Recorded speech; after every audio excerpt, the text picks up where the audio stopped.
ওম পুনৰবাৰ মোৰ চেনেললৈ সকলোকে স্বাগতম জনাইছোঁ। আজি অন্য এটি ভিডিঅ' লৈ আপোনালোকৰ মাজলৈ আহিছোঁ। সেইটো হৈছে ভেৰিকজ ভেইন। এই ভেৰিকজ ভেইননো কি হয়?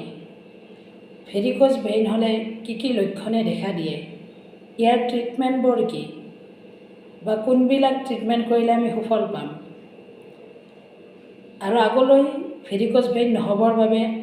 আমি কি কৰিব লাগিব? তো তাৰ বিষয়ে আপোনালোকে জানিব পাৰিব আৰু ভিডিঅ'টো শেষলৈকে চাই থাকিব। আৰু যিসকলে ছাবস্ক্ৰাইব কৰা নাই তো আপোনালোকে ছাবস্ক্ৰাইব কৰি থ'ব। আহকচোন, ভেৰিকজ ভেইননো কি হয়? যে এই ভেৰিকজ ভেইননো কি? যে ভেৰিকজ ভেইন হৈছে আমাৰ শৰীৰত তেজ চলাচল কৰিবৰ বাবে বা ৰক্ত প্ৰবাহ কৰিবৰ বাবে দুডাল পাইপ থাকে। ইয়াৰে এবিধ হৈছে যে হাৰ্টে আমাৰ যেতিয়া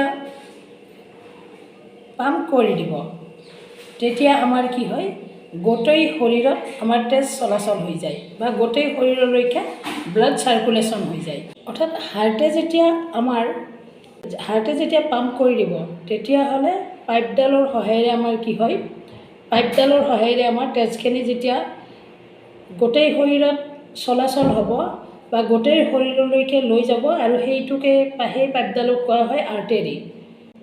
আৰু সেই আৰ্টেৰীডালেই দিয়ে কি হয়, সেই আৰ্টেৰীবিলাকেৰে আমাৰ কি হয়, অক্সিজেনযুক্ত তেজ পৰিবাহিত হয়।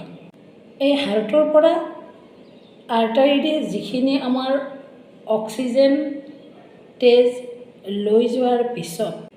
সেই তেজখিনি আকৌ হাৰ্টলৈকে ঘূৰি আহিব লাগিব। ঘূৰি আহি কি কৰিব, ই আমাৰ হাৰ্টৰ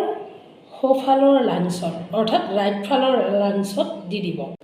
আৰু লাংছত আহি সেই তেজখিনিয়ে কি কৰিব পাৰিব, অক্সিজেন ল'ব পাৰিব। অৰ্থাৎ হাৰ্টে যেতিয়া পাম্প কৰি দিওঁতে অক্সিজেনযুক্ত তেজখিনি যেতিয়া আমাৰ আৰ্টাৰীৰে গোটেই সৰ্বশৰীৰলৈকে গুচি গ'ল বা ভৰিলৈকে গুচি গ'ল, আকৌ যেতিয়া ভৰিৰ পৰা ই ঘূৰি আহিব, ঘূৰি অহাৰ লগে লগে কি কৰিব, যিডাল পাইপেৰে আহিব সেই পাইপডালকে কোৱা হয় ভেইন। আৰু এই যে ভেইন বুলি ক'লোঁ, এই ভেইনবিলাক এনেকুৱা একোডাল ভেইন, আৰু সেই ভেইনৰ মাজে মাজে কি থাকে, আমাৰ এনেকৈ দৰ্জা থাকে। অৰ্থাৎ প্ৰত্যেক ভেইনৰ মাজে মাজে এনেকৈ আমাৰ কি থাকিব, দৰ্জা থাকিব, এনেকৈ দৰ্জা থাকে। আৰু এই দৰ্জাৰে যেতিয়া আমি খোজ কাঢ়িম আৰু খোজ কঢ়াৰ লগে লগে কি হয়, আমাৰ মাচুলবিলাকে আমাৰ মুভমেণ্ট কৰিব ধৰে। আৰু মাচুলৰ মুভমেণ্ট কৰাৰ লগে লগে আমাৰ ভৰিৰ তলৰ ফালে কি হয়, এটা চাপৰ সৃষ্টি কৰে। অৰ্থাৎ মাচুলবিলাক মুভমেণ্ট কৰাৰ লগে লগে কি হয়, যেতিয়া আমাৰ মাচুল মুভমেণ্ট কৰাৰ লগে লগে মাচুলৰ চেপাত আমাৰ কি হয়, নাৰ্ভবিলাক আমাৰ কি হৈ যায়, চেপাত আমাৰ যিবিলাক দৰ্জা বুলি ক'লোঁ, এই দৰ্জাবিলাক আমাৰ কি হৈ যায়, খোল খাই যায়। যেতিয়া ই তলৰ দিশে প্ৰেছাৰ পৰিব বা চেপা প্ৰয়োগ কৰিব, চাপ পৰিব, এই চাপ পৰাৰ লগে লগে কি হয়, আমাৰ যিবিলাক দৰ্জা, এই দৰ্জাবিলাক আমাৰ কি হৈ যায়, খোল খাই যায়। আৰু দৰ্জাবিলাক খোল খাই যোৱাৰ লগে লগে আমাৰ ব্লাডটো কি হৈ যায়, ওপৰ ফালে ই গতি কৰিবলৈ লৈ যায়, ওপৰ ফালে গতি কৰে। আৰু ওপৰ ফালে গতি কৰাৰ লগে লগে কি হয়, এই ব্লাডবিলাক হাৰ্টলৈকে আকৌ ভেইনেৰে গুচি যায়। আৰু যদি কেতিয়াবা মানুহে বেছি সময় মুভমেণ্ট নকৰে বা চলাচল নকৰে, তেতিয়াহ'লে কি হয়, সেই ব্লাডবিলাক আমাৰ সেই ভেইনতে কিছুমান ৰৈ যায়, বা বহুত সময় খোজ নাকাঢ়িলেও হৈ যায়, বা বহু সময় বহি থাকিলেও মানে সেই ভেইনবিলাকে যেতিয়া মাচুলবিলাক মুভমেণ্ট নহ'ব, তেতিয়া আমাৰ ব্লাডবিলাক ৰৈ যাব ভেইনত। আৰু কেতিয়াবা এনেকুৱা হয়, যদি আমাৰ ভেইনডালৰ ধৰক মাচুলবিলাক মুভমেণ্ট নকৰাৰ ফলত যদি তলৰ দৰ্জাখন আমাৰ খোল খাই থাকে, মাজৰ দৰ্জাখন যদি আমাৰ বেয়া হৈ যায়, আৰু ওপৰৰ দৰ্জাখন যদি খোল খাই থাকে, বা ওপৰৰ দৰ্জাখন খোল খাই থাকিলে মাজৰখন বেয়া হ'ল,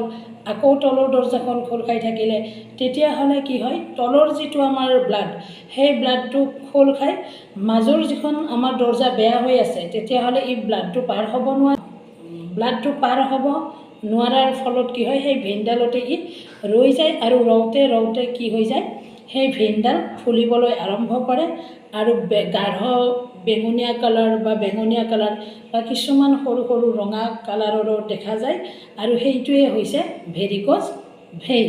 আৰু আপোনালোকে লক্ষ্য কৰিব সাধাৰণতে এই ভেৰিকোজ ভেইন আমাৰ ভৰিতে হয় আৰু যেতিয়া আমাৰ ভৰিত হ'ব ভৰিৰ কাষ মাচুল হওক বা টপিনাৰ অংশত হওক সেইবিলাক অংশত বেছিকৈ এই ভেৰিকোজ ভেইন হোৱা দেখা যায় বা আৰু কেতিয়াবা কি হয় এঠাইত মানে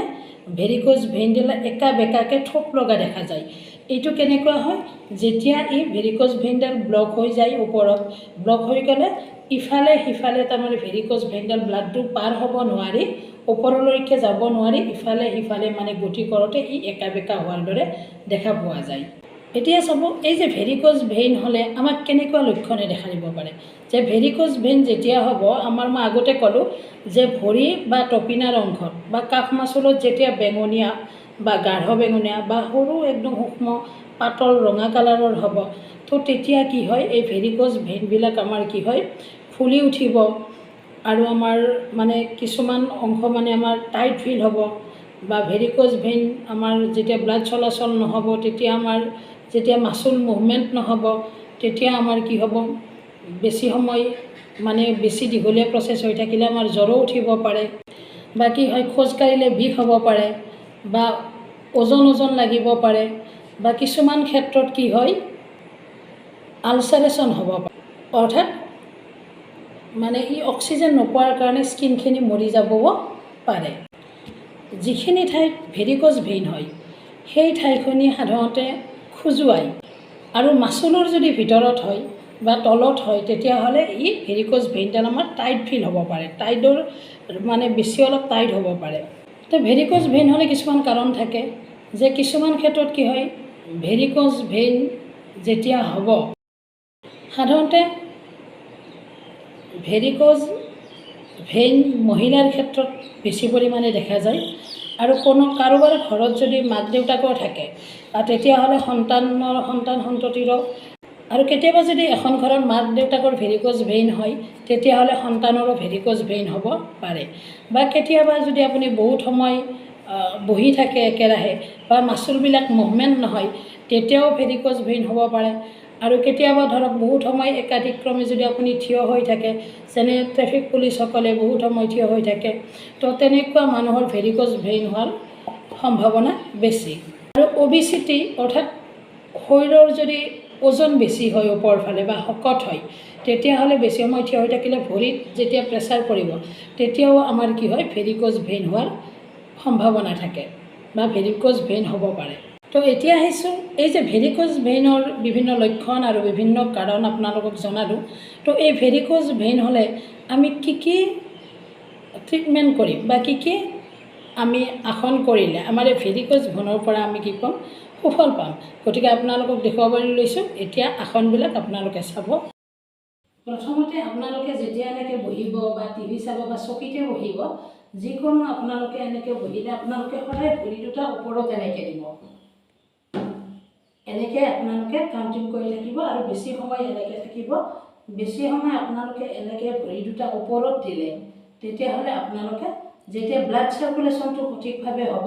তেতিয়াহ'লে কাষ মাচুলত বা টপিনাত যিটো আমাৰ ভেৰিকোজ ভেইন হ'ব সেই ভেৰিকোজ ভেইনৰ পৰা আপোনালোকে সুফল পাব নেক্সট আপোনালোকে সৰ্বাংগাসন হলাসন সৰ্বাংগাসন কৰিব পাৰে আমি প্ৰথমতে এনেকৈ শুই লওঁ শুই লৈ আপোনালোকে কেনেকৈ কৰিব হলাসন এনেকৈ দিব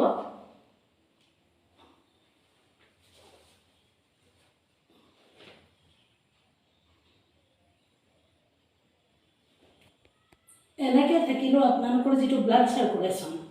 এই ব্লাড চাৰ্কুলেশ্যন সঠিকভাৱে হ'লে বা মুভমেণ্ট হ'লে তেতিয়াহ'লে আপোনালোকৰ কি হ'ব ভেৰিকোজ ভেইনৰ পৰা সুফল পাব ৰিলেক্স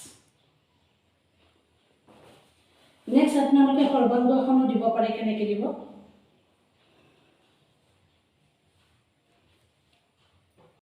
এনেকৈ দিব পাৰে কোমৰত দুই হাত ধৰি ল'ব এলবৰ ওপৰত ফিল দিব দুই হাতৰ তলুৱা কোমৰত এনেকৈ ধৰি ল'ব এনেকৈ সৰ্বাংগাসন কৰি লওক আপোনালোকে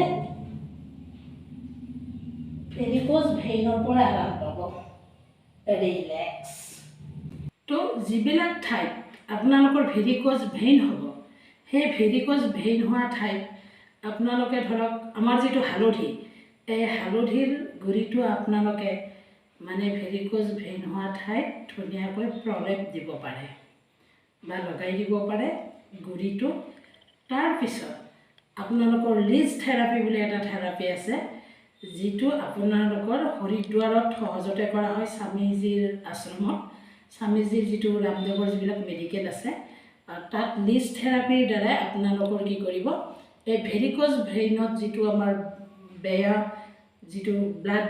গোট খাই যাব, সেই গোট খোৱা ব্লাডটো আপোনালোকৰ উলিয়াই দিব আৰু তেতিয়াও আপোনালোকে অতি সোনকালে আপোনালোকে সুফল পাব। তো বিভিন্ন ধৰণৰ থেৰাপি আৰু মাছাজ, কিছুমান অইলৰ জৰিয়তে আপোনালোকে ভেৰিকোজ ভেইন হোৱা ঠাইখিনিত আপোনালোকে খুব ধীৰে ধীৰে এনেকৈ আপোনালোকে মাছাজ দিব পাৰে। খুব লাহে লাহে যেতিয়া আপোনালোকে মাছাজ দিব, তেতিয়াও আপোনালোকে ভেৰিকোজ ভেইনৰ পৰা সুফল পাব। তো এইখিনি আপোনালোকলৈ আগবঢ়ালোঁ, আৰু ভিডিঅ'টো ভাল পালে আপোনালোকে কমেণ্টত জনাব।